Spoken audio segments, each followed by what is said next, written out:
Endi har bitta sohada pul bor. Har bitta sohada bor.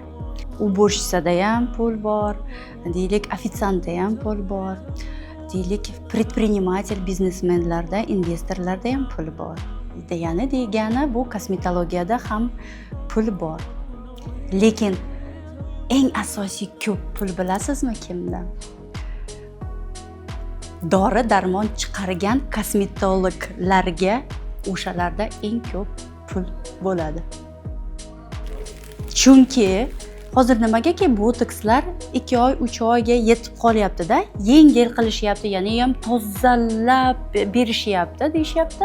Tozalangan botoksi haqiqatan ham 2 oy, 3 oyga yetadigan, kimgadir даже 1 oy, 1,5 oyga yetadigan yoki fillerlar eng tozalangan. Тоже 3 oyda so'rilib ketyapti, 4 oyda so'rilib ketyapti deydi. Hozirgi bu sertifitsirованный, litsenzirованный toza mahsulot, lekin u toza mahsulot 2 oy, 3 oyga yetgandan keyin o'ylang, agar O'zbekistonda necha ming kosmetolog bo'lsa, necha ming botoks fillerlar oldin 6 oyda, 1 yilda ishlatadigan bo'lsa, hozir 2 oyda, 1,5 oyda dori mahsulotlar sotilib ketyapti. Necha milliard hozir sotilib ketyapti.